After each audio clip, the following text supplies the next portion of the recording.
Imagina que a sua empresa vai disputar uma licitação de técnica e preço, você caprichou na proposta, sua equipe é boa e o preço está afiado. Só que, antes mesmo de abrir o envelope, o edital já tira pontos da sua nota. Não pela qualidade do que você oferece, mas porque você levou uma advertência há 3 anos atrás. É isso mesmo, seu passado te condenando e virando desconto automático na nota técnica de hoje. Pois foi exatamente isso que o TCU analisou em mais de uma licitação do mesmo órgão na mesma semana. Explicando a jurisprudência, a gente pega a decisão do tribunal e traduz para o seu dia a dia na licitação. Neste episódio, você vai entender por que o TCU mandou suspender certames, qual é a pegadinha jurídica por trás desse redutor de nota e o que isso muda na hora que você montar um edital de técnica e preço. Vamos aos fatos. O DENIT abriu concorrências de técnica e preço para a contratação de projetos de engenharia de rodovias. Uma delas, valor estimado em torno de 10 milhões de reais, outra, mais de 23 milhões de reais. Em todas elas, o edital trazia a mesma cláusula, uma matriz de penalização. Se a licitante tivesse penalidades registradas no SICAF, que é o Sistema de Cadastramento lá do Governo Federal, julgadas em segunda instância nos últimos 5 anos, ela perdia de 10 a 20 pontos da nota técnica, conforme a gravidade dela.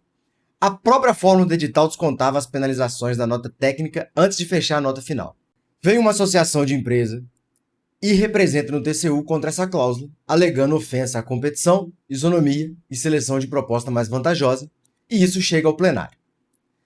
Primeiro caso, a gente está falando do acordo 1778, relator é o ministro Benjamin Zimmermann, e o segundo é o acordo 1898 de 2026, do relator Marcos Benquerê. Vamos lá, são 2 processos conexos, mesmo órgão, com a mesma cláusula. Em resumo, o que o TCU decidiu nos 2 casos foi suspender cautelarmente os certames e ouvir o órgão porque há um indício de que a cláusula seja ilegal. Mas uma atenção muito importante, a gente está falando de uma decisão cautelar. O mérito ainda não foi julgado. Vamos ao que importa, né? A Lei 14.133 realmente diz que o desempenho passado do licitante pode e deve ser considerado na técnica e preço. É o artigo 36 e 37, acho que parágrafo 3º do artigo 36. O problema é que esses dispositivos dependem de um sistema de avaliação de desempenho previsto lá no artigo 88, que é o cadastro de fornecedores, que tem que ter indicadores objetivos, precisa ter regulamentação, ele precisa ser implantado ainda, e ele ainda não foi, né? Inclusive, se você pegar a jurisprudência do TCU, a segunda Câmara, no acórdão 7695 de 2024, 747 de 2026, disse que esse artigo 88 é uma norma de eficácia limitada, ela precisa de regulamentação. Vamos para o slide aqui para a gente ver a decisão do TCU. Olha só, vamos lá.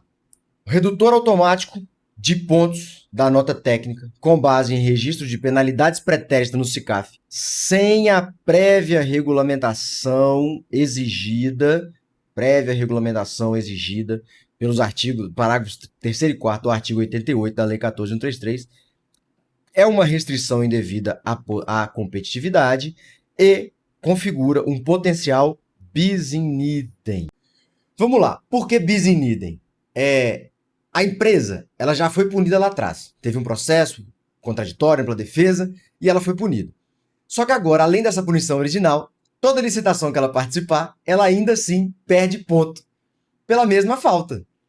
Soma isso à questão da desproporção. Na matriz lá no edital, uma empresa com 1 ou 2 simples advertências perderia 10 pontos.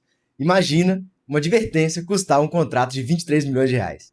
É aqui que vem a parte mais rica, que mostra que o tema não é trivial, tá? No primeiro caso, né, o acordo 1778, o ministro Benjamin Zimmermann começou divergindo. Ele sustentou que o artigo 36, ao usar a expressão deverá ser considerado, é um comando cogente auto-aplicável. E aí ele chegou até a propor a representação como improcedente. Só que, depois do voto vista do ministro Augusto Nardes, ele reconsidera essa posição e apresenta um voto decidindo pela concessão da cautelar. Ou seja, é um tema espinhoso dentro do TCU e que está sendo debatido com vontade. Mas, nesse caso, prevaleceu-se a cautela. E na semana seguinte, a gente tem o segundo caso. O ministro Marcos Benquerê segue a mesma linha e o plenário referenda essa suspensão. A tese central que emerge, então, enquanto o sistema Vamos ler o slide aqui, né? Vamos ler o slide aqui. Ó, considera-se plausível a sistemática de julgamento da nota técnica viola a isonomia, competitividade, proporcionalidade do julgamento, sobretudo porque o sistema de avaliação de desempenho ainda não foi devidamente regulamentado e implantado pela administração. A tese central, então, é essa. Enquanto o sistema de avaliação de desempenho do artigo 88 não tiver regulamentação, não vale transformar a penalidade passada em redutor automático de nota num critério de técnica e preço. Porque isso pode ferir isonomia, competitividade, proporcionalidade, além de ter um quezinho assim de bis in idem. E na hora da gente falar das opiniões, a primeira, mais importante é: eu, como agente de contratação, adoro quando encontro uma empresa com a melhor proposta e ela tem um CICAF lotado de ocorrência. Tudo que a gente não quer num contrato é um contratado problemático. E ali é um critério muito indiciário, não objetivo, mas completamente indiciário. Uma empresa com várias ocorrências, multas, advertências, inidoneidade, mas cujo prazo da vigência da sanção já passou. Será mesmo que ela vai ser a melhor empresa que vai te entregar resultados? Esse é um ponto que eu acho que o TCU não pensou na hora de dar a decisão, porque isso é a experiência prática nossa na vida real. Você sabe, tá visível que a empresa vai te trazer problema. Você planeja e tenta criar um limitador de empresas problemáticas.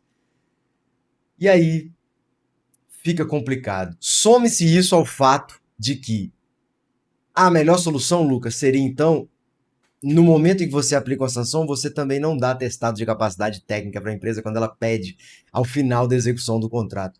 Só que isso é tratado tão nas coxas pelas administrações em geral. Tem caso meu que um outro tribunal de contas contrata uma empresa e dá o atestado de capacidade técnica. Quando eu vou licitar, eu vejo o atestado de capacidade técnica de outro tribunal de contas, eu falo: nossa, esse cara conhece a minha realidade, esse cara vai ser um excelente prestador de serviço. O cara começa a ratear, a gente liga pro tribunal e fala: cara, e aí, como é que foi? Como é que é a prestação de serviço dessa empresa? E o tribunal ele fala: poxa, ela foi péssima com a gente teve que suprir várias necessidades do contrato que ela não executava direito. E a minha pergunta foi: por que diabos vocês entregaram um atestado de capacidade técnica para essa empresa? E aí o que acontece? Você mata as próximas contratações dos outros órgãos, porque esse trabalho não é bem feito. Mas vamos para aquilo que a gente vai discutir aqui de opiniões de verdade. Vamos lá, como é que desenhar bem o técnica e preço, né? Isso é decisão de planejamento. Primeiro, técnica e preço tem duas formas de se pontuar, são duas modalidades, vamos dizer assim. Primeiro, o critério binário. A empresa atende ou não atende. Você pontua cheio ou zero.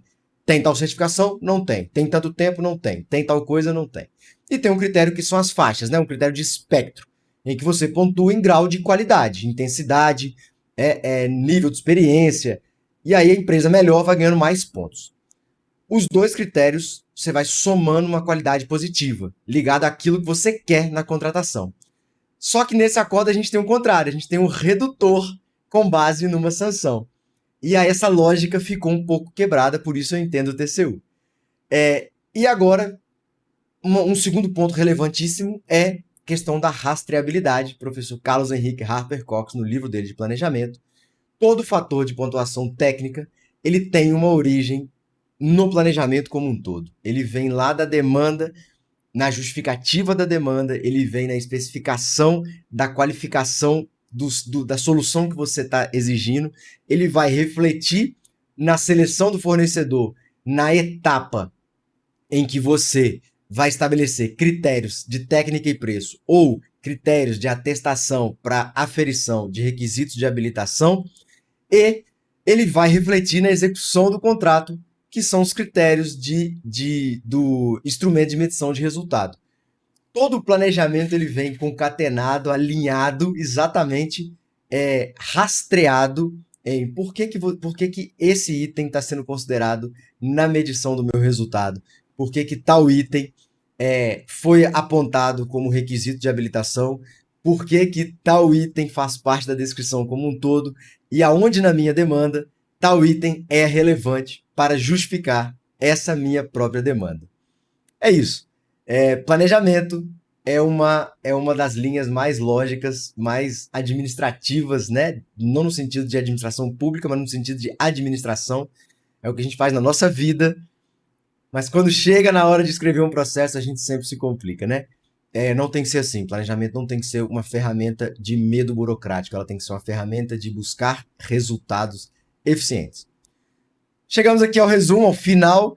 O importante é interessante você ter técnicas e preço com valoração de propostas, porque isso evita o aventureiro do menor preço. Porém, esse critério da redução automática de nota com base em sanções registradas no SICAF ainda está em debate. Minha visão, não o utilize se você não tem a regulamentação do artigo 88, né, do cadastro de fornecedores, para que você não incorra nessa possível quebra de isonomia, afronta à competição, restrição aos licitantes possíveis, aos licitantes de participar. Tá bom?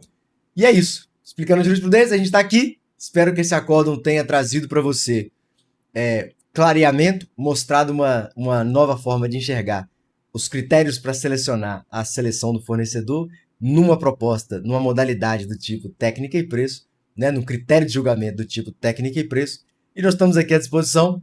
Vejo você aqui, cadê? Aqui. Vejo você no nosso próximo episódio. Até breve.